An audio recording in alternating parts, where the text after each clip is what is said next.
Hello दोस्तों, स्वागत है आपका स्टडी नाउ 6 चैनल पे। आशा है आप सभी ठीक होंगे। हिंदी साहित्य के इतिहास में आदिकाल का ये है हमारा तीसरा भाग रहने वाला है। 25 प्रश्न रहेंगे, सभी महत्वपूर्ण रहेंगे, ध्यान दीजिएगा और अंत तक जुड़े रहिएगा। पहला प्रश्न है, राहुल सांकृत्यायन ने सिद्ध सरप्पा का समय क्या माना है? तो राहुल सांकृत्यायन ने सिद्ध सरप्पा का समय माना है 769 ईस्वी। इसके अलावा डॉक्टर विनय तोष भट्टाचार्य ने सिद्ध सरप्पा का समय या फिर कहें तो जन्म काल 633 ईस्वी माना है। ठीक है। सरहप्पा को सरहपाद, सरोज वज्र, राहुल भद्र के नाम से भी जाना जाता है। सरहपाद, सरोज वज्र और राहुल भद्र के नाम से जाना जाता है। इनके द्वारा रचित एक प्रसिद्ध ग्रंथ रही दोहा कोश। ठीक है। इसके अलावा राहुल सांकृत्यायन तो सरहप्पा को हिंदी का प्रथम कवि मानते हैं। ये बात तो कितनी बार आपने भी पढ़ा होगा और मैंने भी बताया है पिछले वीडियोस में। इसके अलावा माना जाता है कि राहुल सांकृत्यायन ने सरहप्पा के चर्यापदों और दोहों को हिंदी काव्यधारा शीर्षक से संपादित किया, या फिर कहे तो हिंदी काव्यधारा शीर्षक से उन्होंने सरहप्पा के कुछ रचनाओं का संग्रह किया है। ठीक है। अगला प्रश्न है, गुर कीजे गहिला निगुरा ना रहिला, गुरु बिन ज्ञान न पाइला रे भाईला। यह पंक्ति किनकी है? गुर कीजे गहिला निगुरा ना रहिला, गुरु बिन ज्ञान न पाइला रे भाईला। यह पंक्ति है गोरखनाथ की। आचार्य हजारी प्रसाद द्विवेदी ने गोरखनाथ द्वारा रचित 28 पुस्तकों का उल्लेख किया है। आचार्य हजारी प्रसाद द्विवेदी ने गोरखनाथ द्वारा रचित 28 पुस्तकों का उल्लेख किया है। इसके अलावा आचार्य शुक्ल ने नाथपंथियों की भाषा सद्दुकड़ी मानी। गोरखनाथ को हिंदी का प्रथम गद्य लेखक मिश्र बंधु मानते हैं। गोरखनाथ को हिंदी का प्रथम गद्य लेखक मिश्र बंधु मानते हैं। डॉक्टर नगेंद्र ने हिंदी की प्रथम रचना किसे माना है? तो डॉक्टर नगेंद्र ने हिंदी की प्रथम रचना श्रावकाचार्य को माना है। श्रावकाचार्य के रचयिता रहते हैं देवसेन। सन 933 ईस्वी में श्रावकाचार्य की रचना की गई। इसमें 250 दोहों में श्रावक धर्म के बारे में बताया गया है। श्रावकाचार्य नामक ग्रंथ में 250 दोहों में श्रावक धर्म के बारे में बताया गया है।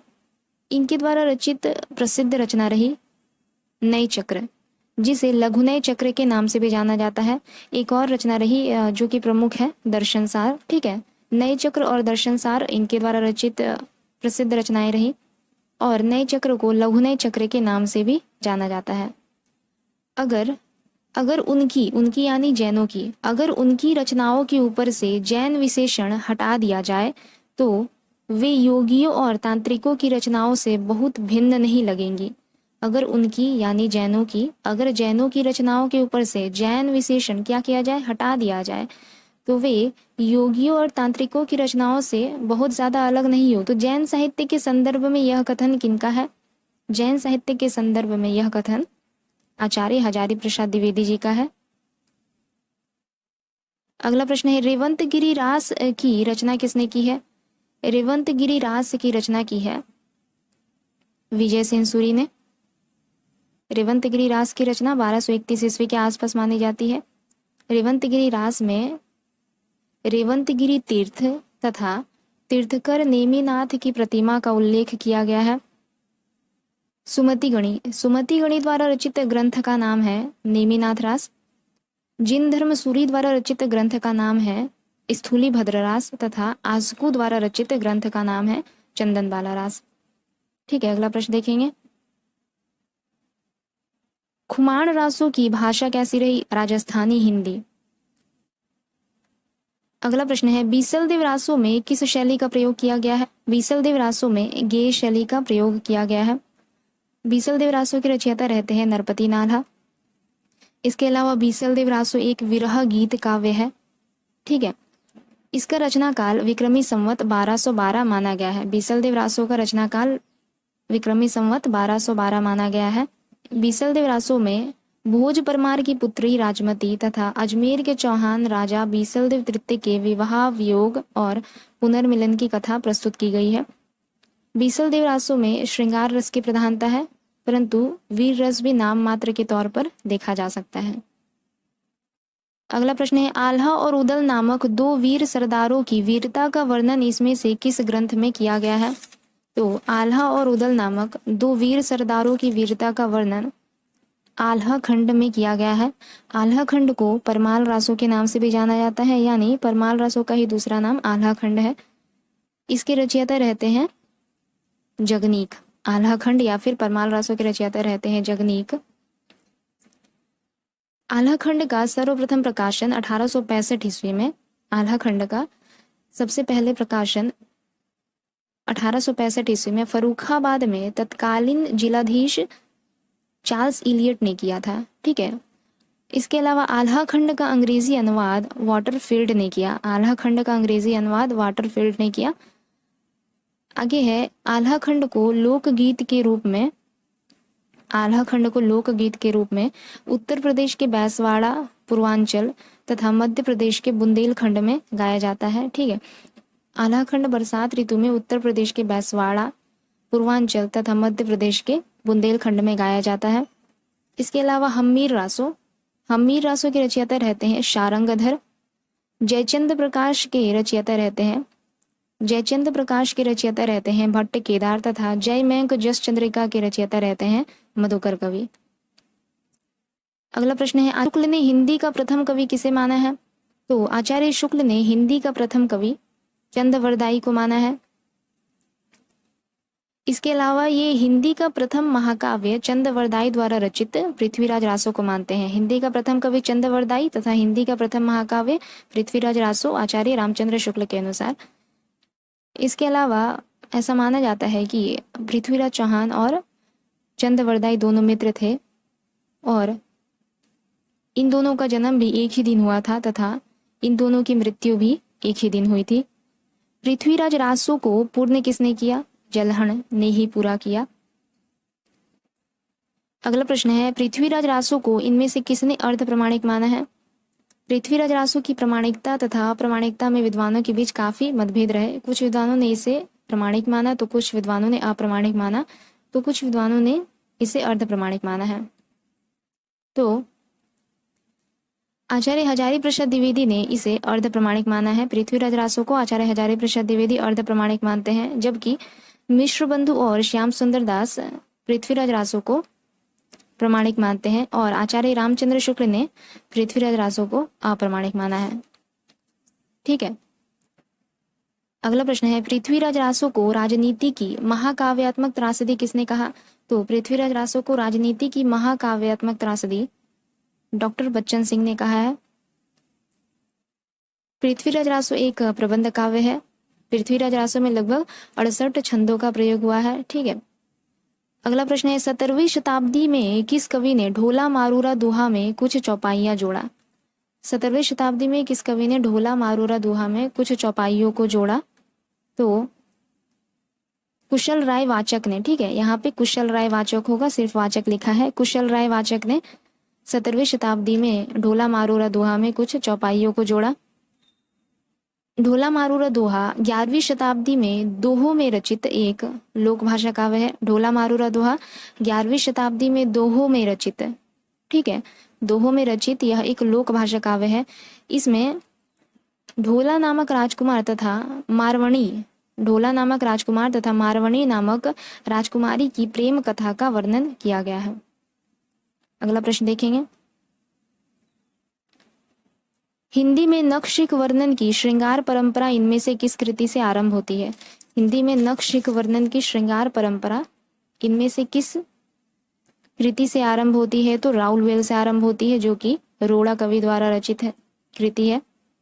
हिंदी में नखशिख वर्णन की श्रृंगार परंपरा राउलवेल नामक कृति से आरंभ होती है, जिसका रचना काल रहता है 10वीं शताब्दी। यह एक शिलांकित कृति मानी जाती है। गद्य पद्य मिश्रित चंपू काव्य की प्राचीनतम कृति है यह राउलवेल। अगला प्रश्न देखेंगे, अमीर खुसरो द्वारा रचित ग्रंथों की संख्या कितनी बताई जाती है? तो अमीर खुसरो द्वारा रचित ग्रंथों की संख्या 100 बताई जाती है। खड़ी बोली के प्रथम कवि माने जाते हैं अमीर खुसरो।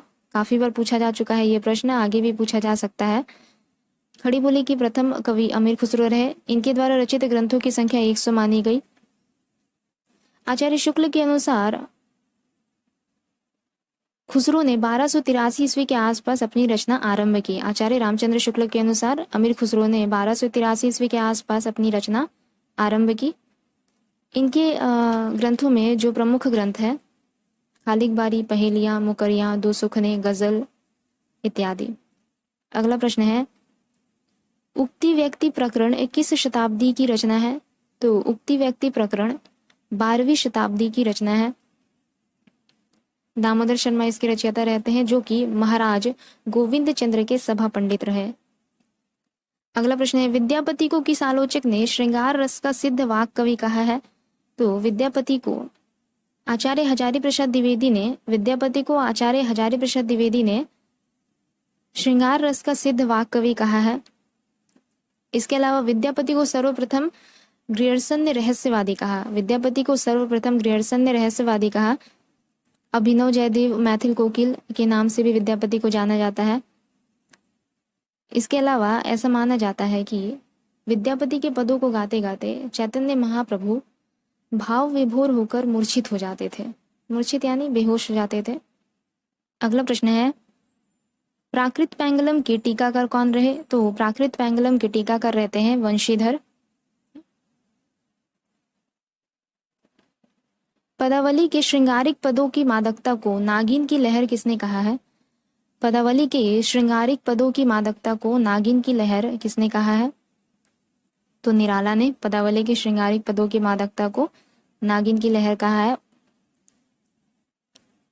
अगला प्रश्न है, विद्यापति को जातीय कवि किसने कहा है? तो विद्यापति को जातीय कवि डॉक्टर बच्चन सिंह ने कहा है। इसके अलावा विद्यापति तिरहुत के राजा शिव सिंह तथा कीर्ति सिंह के दरबारी कवि थे। अगला प्रश्न देखेंगे, अपभ्रंश हिंदी नहीं है यह मत किनका रहा?